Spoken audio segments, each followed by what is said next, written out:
Halo guys, kembali lagi bersama Hai Movie. Gimana nih kabarnya? Saya doakan semoga para penikmat Hai Movie diberikan kesehatan dan dipermudah segala urusannya. Oke, kali ini saya akan mereview film yang berasal dari Korea, berjudul Parasite. Film yang dirilis pada tahun 2019. Dengan durasi 132 menit, film ini mengambil genre drama thriller. Bagaimana kisah selanjutnya? Langsung saja kita masuk ke isi ceritanya.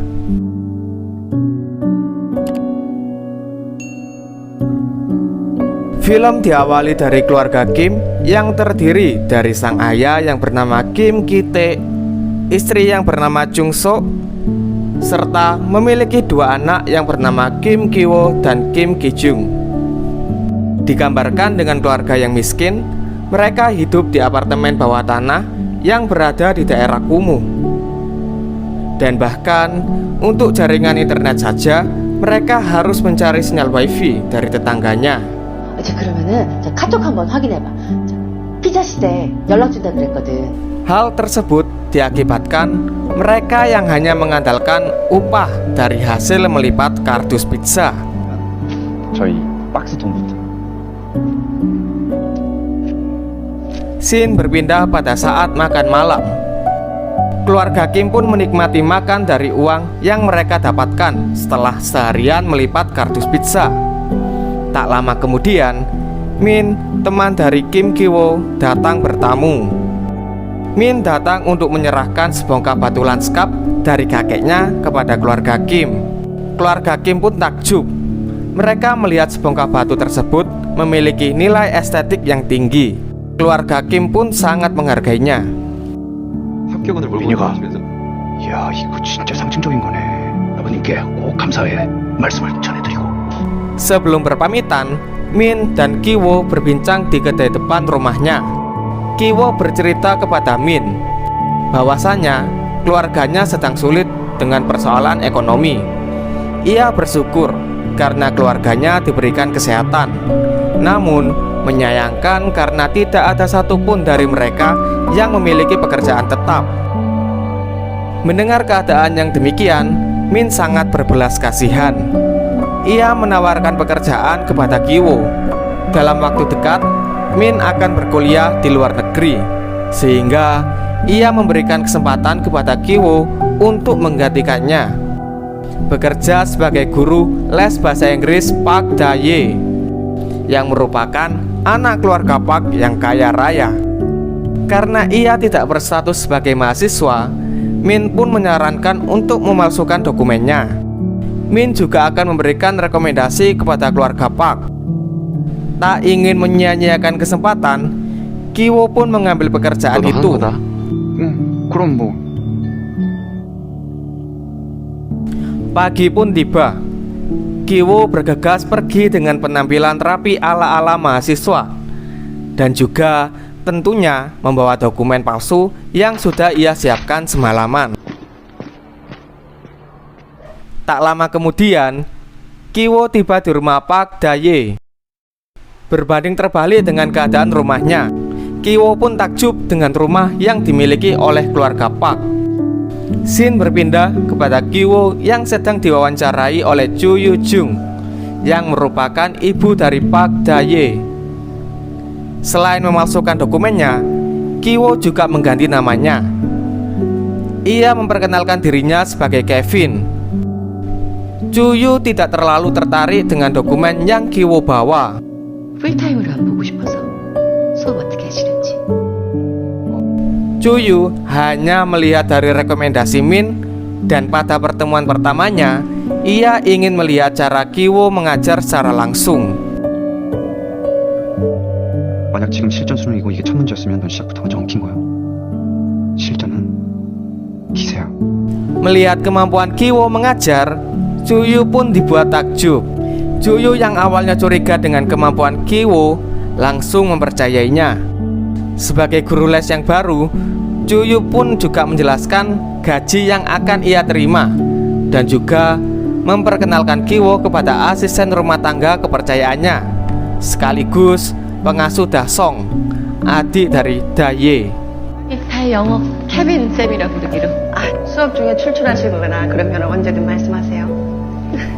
Dasong merupakan seorang anak yang hiperaktif dan memiliki jiwa seni. Chuyu sendiri ingin mengasah bakat seni yang dimiliki oleh Dasong dengan cara mempekerjakan banyak guru seni.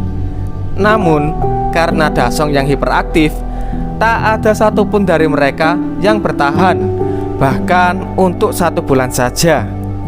Kiwo menyarankan seseorang yang bernama Jessica untuk menjadi guru seni Dasong. Kiwo menyarankan Jessica karena ia merasa pekerjaan ini cocok untuknya. Mendengar hal tersebut, Chuyu pun tertarik dan ingin dipertemukan dengan Jessica. 예중, 예고, 입시까지 다 커버해주는. 어머, 너무 궁금하네요. 어떤 분이실까? Scene berpindah kepada hari di mana Kiwo memperkenalkan Jessica kepada Chuyu. Ternyata Jessica yang dimaksud oleh Kiwo adalah adiknya sendiri, yakni Kim Ki-jung. Sama seperti Kiwo, Jessica juga memperkenalkan dirinya dengan keterangan yang palsu. Di lain sisi, Daye sedang mengintip pembicaraan mereka bertiga. Tak lama kemudian, Kiwo berpamitan untuk mengajar Daye. 두 분이서 얘기 천천히 나누시고 저는 다해서 올라가 볼게요. Selama pelajaran, Daye tidak fokus kepada materi yang akan dipelajarinya. Bahkan, ia terkesan cemburu pada keberadaan Jessica. Dan rupanya, selama ini Daye tertarik kepada Kiwo. 제시카 여자친구죠. Scene berpindah kepada Chuyu yang memperkenalkan Dasong kepada Ki-jung. Ki-jung juga berkata kepada Chuyu, ketika mengajar Dasong, ia tak ingin dilihat olehnya. Chuyu pun sempat protes karena ini hari pertama Ki-jung bekerja. Namun, Ki-jung berhasil meyakinkan Chuyu untuk menunggu di luar selama ia mengajar Dasong. 어머님은 나가주세요. 예? 저는 학부모와 절대 같이 수업 안 합니다. Tak lama kemudian, kelas mereka pun usai. Dasong yang hiperaktif dan eksentrik pun seperti tunduk kepada Jessica. Melalui lukisan Dasong, Jessica menjelaskan penyakit yang dialami oleh Dasong. 보통 그림 우측하단 이쪽 부분을 스키조프레니아 존이라고 해서. Hal tersebut pun membuat Chuyu kaget. Dengan embel-embel terapi seni, Jessica pun melakukan negosiasi harga yang tinggi kepada Chuyu untuk menggunakan jasanya. Tanpa ragu, Chuyu pun setuju dengan penawaran yang dibuat oleh Jessica. 괜찮으시겠어요? 제가 더 감사하죠. Tak lama kemudian, Tuan Park pulang. Ia adalah suami Chuyu. Karena mengetahui Jessica akan pulang, Tuan Park menyuruh supir pribadinya untuk mengantar Jessica. 그러게. Di perjalanan pulang, Jessica menaruh jebakan untuk supir Tuan Park. Ia melepas celana dalam miliknya dan ia tinggalkan di mobil. Scene berpindah. Saat perjalanan pulang, Tuan Park menemukan celana dalam perempuan di mobil miliknya. Sesampainya di rumah, ia menyampaikan temuan tersebut kepada istrinya. Mendapati hal tersebut, Tuan Park pun mencurigai bahwa supirnya sudah melakukan seks di dalam mobilnya. Ia menyuruh istrinya untuk memecat supir Yun, namun dengan catatan untuk tidak menyebutkan temuan yang mereka temukan. Belum selesai mereka berbicara, Jessica yang sejak tadi mendengar pembicaraan mereka datang hingga membuat kaget Tuan Park dan istrinya. Jessica ingin berpamitan karena ia telah selesai dengan pekerjaannya. Saat mengantarkan Jessica keluar dari rumah, Chuyu bercerita akan segera memecat supir Yun. Mendengar hal tersebut pun, Jessica memberikan rekomendasi mantan supir pamannya yang bernama Pak Kim, yang adalah ayahnya sendiri, Kim Ki-tae.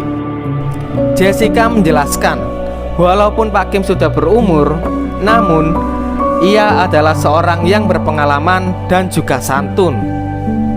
Lagi-lagi Juyu mudah termakan oleh omongan 정말 만나보시겠어요? I'm deadly serious. Shin beralih. Kita memang memiliki pengalaman supir, namun karena mobil Tuan Pak adalah keluaran baru, hingga ia harus mempelajari fitur yang dimiliki oleh mobil tersebut. Setelah itu, kita bergegas datang ke kantor Tuan Pak untuk memperkenalkan dirinya. 역시 코너링이 훌륭하시네요. Setelah mereka bertiga sukses bekerja kepada keluarga Park yang kaya raya dan royal, keluarga Kim pun masih merasa belum cukup. Mereka berencana untuk memasukkan ibu mereka, Chung Soo, untuk ikut bekerja di rumah keluarga Park. Ki-tae dan kedua anaknya pun berencana untuk menyingkirkan Moon Gwang, asisten rumah tangga kepercayaan Tuan Park. Ki-woo yang mengetahui dari Daye bahwa asisten rumah tangga mereka memiliki alergi akut pada buah persik. Tak butuh waktu lama, Ki-woo pun menaburkan serbuk kulit buah persik hingga Moon Gwang berobat ke rumah sakit. Di lain sisi, Ki-tae mengendap-endap untuk mencuri foto Moon Gwang yang sedang berobat. 그러니까 뭐 경황이 없어서 내가 방에 어디다 뒀는지 Beralih ketika Ki-tae mengantar Juyu berbelanja. Ki-tae pun mengasuh Juyu. Ia bercerita bertemu dengan Moon Gwang di rumah sakit. Ia tak sengaja mendengar Moon Gwang bercerita kepada seseorang melalui telepon genggamnya bahwa Moon Gwang mengidap TBC. Lagi-lagi, Juyu pun percaya terhadap apa yang ia dengar, meskipun belum tahu kebenarannya. Ki-tae dan Ki-jung rupanya sudah memiliki skenario untuk lebih meyakinkan Juyu. Saat Ki-jung mendapatkan pesan bahwa ayahnya akan segera tiba, ia bergegas memberikan serbuk kulit buah persik kepada Moon Gwang agar efek alerginya muncul tepat saat ayahnya dan Juyu tiba di rumah. Dan benar saja, alergi Moon Gwang kambuh tepat ketika Ki-tae dan Juyu sampai di rumah.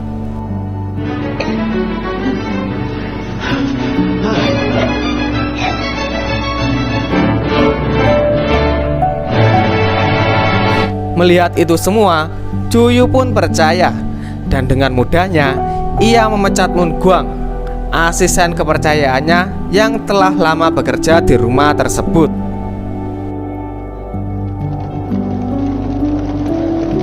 Scene berpindah saat Ki-tae mengantar Tuan Park pulang ke rumah.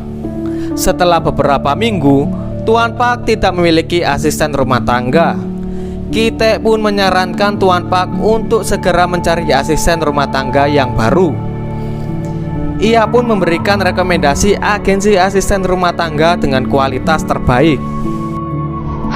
그럼 이거를 한번 대표님 같은 그 VIP 고객분들 가정에 이렇게 가사 도우미, 간병인 또 저 같은 Scene berpindah. Setelah mendapatkan kartu nama yang diberikan oleh suaminya, Juyu yang saat ini memang membutuhkan asisten rumah tangga melakukan negosiasi kepada agensi yang kita rekomendasikan. Seakan semuanya berjalan mulus, Ki-jung melakukan negosiasi dengan Juyu.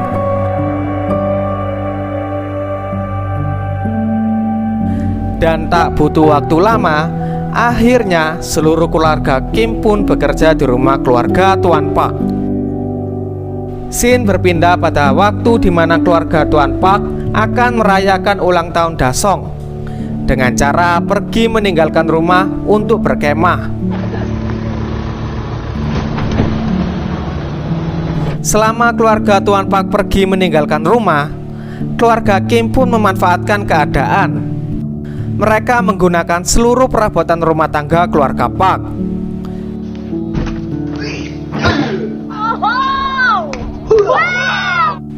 Bahkan keluarga Kim pun juga melakukan pesta makan malam sambil minum whisky hingga mabuk di ruang tamu.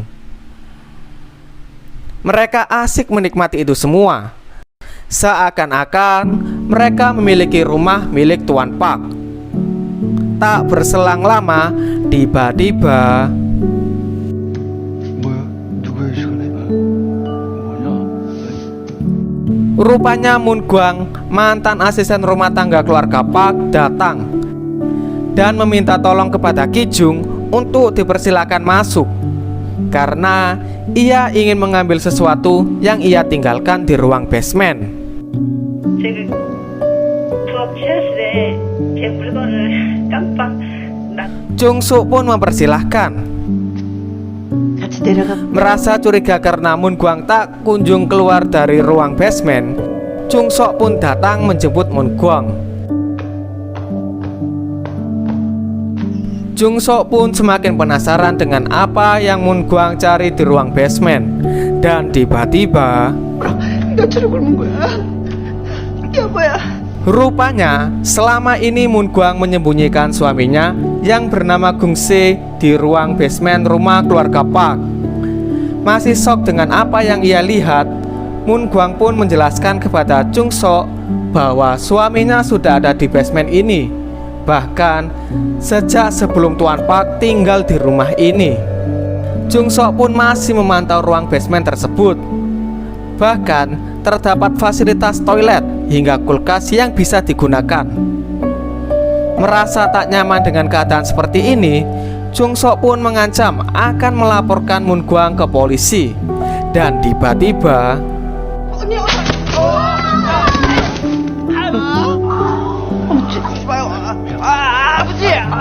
Gwang dengan sigap mengambil video mereka semua dan mengancam akan melaporkan mereka semua kepada keluarga Tuan Pak. 가까이 오지 마. 안 그러면 전송 버튼 눌러버린다. Kini giliran keluarga Kim yang tersudutkan. Dan tak lama kemudian, ketika Moon Gwang dan suaminya lengah dengan serempak, keluarga Kim menyerang mereka berdua. Dan saat mereka berdua berhasil dilumpuhkan, Kiwo pun segera menghapus foto dan video yang Moon Gwang ambil. Dan tiba-tiba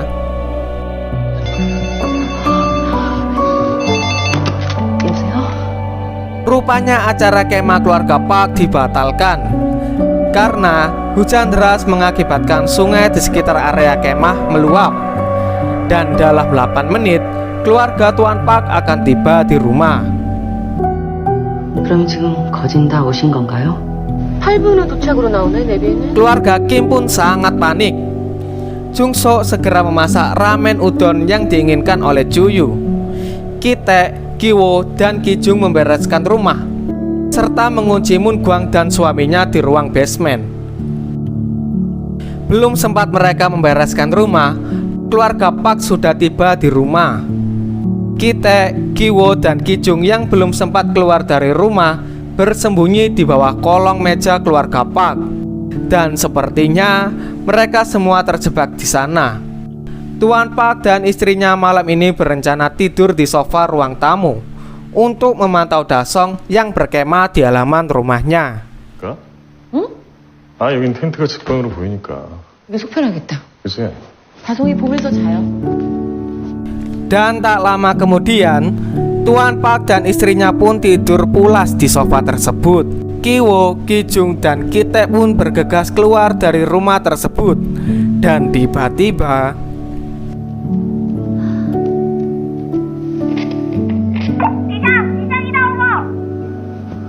tak menyadari keberadaan Ki-taek, Tuan Pak dan istrinya pun melanjutkan tidur. Hingga akhirnya mereka bertiga berhasil keluar dari rumah tersebut. Mereka bertiga lari menjauh dari rumah Tuan Pak menuju rumahnya dengan keadaan hujan deras. Hingga sampai di rumahnya, mereka pun kaget dengan keadaan rumah yang sudah tergenang oleh air. Mereka bertiga kemudian mengemasi barang-barangnya dan bergegas menuju tempat pengungsian.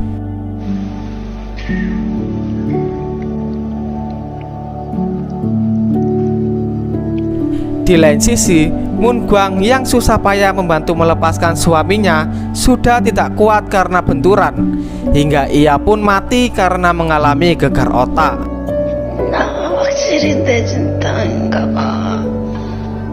Pagi pun tiba. Untuk merayakan ulang tahun Dasong, Cuyu dan suaminya akan mengadakan pesta ulang tahun yang dihadiri oleh kerabat-kerabat terdekat mereka. Cuyu pun mengundang Jessica karena Dasong akan senang atas kehadirannya. Dan tak lupa, Daye pun mengundang Kiwo pada acara tersebut. Cuyu juga menghubungi Kitek agar segera tiba di rumah karena ia akan berbelanja untuk acara ulang tahun Dasong. Kini tibalah saat pesta ulang tahun Dasong. Kiwo yang ketakutan rahasia keluarganya terbongkar pun mengendap-endap sendirian menuju basement. Dan tiba-tiba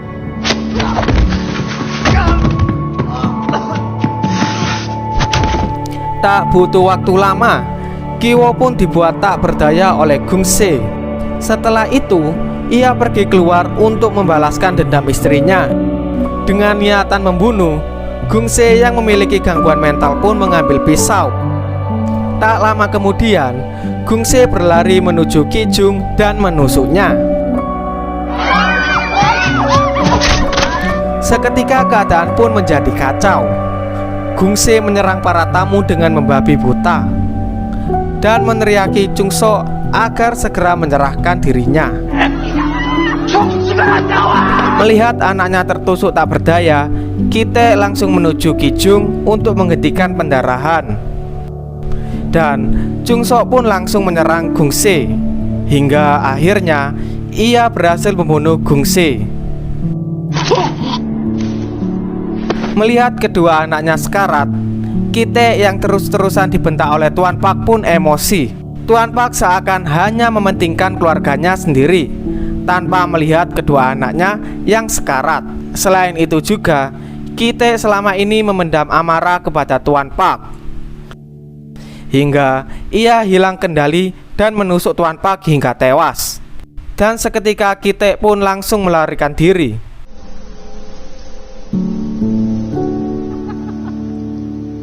Scene beralih kepada Kiwo yang telah siuman sejak 1 bulan lalu tak sadarkan diri. Kiwo dan ibunya dihukum dengan pasal penipuan dan menjalani hukuman masa percobaan. Sementara itu, Kijung tewas setelah mengalami pendarahan hebat. Di sela-sela waktu, Kiwo selalu memandangi rumah Tuan Pak yang kini telah ditempati oleh penghuni baru asal Jerman, hingga ia mendapati kode Morse yang ayahnya buat. Melalui lampu rumah tersebut, Kitek mengirimkan sandi Morse setiap harinya. Ia berharap Kiwo dapat melihatnya. Dan benar saja, Kiwo melihatnya dan menerjemahkan isinya yang berbunyi, Kitek saat ini sedang bersembunyi di basement rumah tersebut. Mun Guang yang telah meninggal di sana juga telah dikubur di halaman rumah tersebut ketika rumah sedang kosong. Mendengar hal tersebut, Kiwo bahagia dan ia juga berjanji kepada ayahnya suatu saat ketika ia telah memiliki uang yang banyak, ia akan membeli rumah tersebut sekaligus untuk mengumpulkan keluarganya yang tersisa. Dan film pun selesai.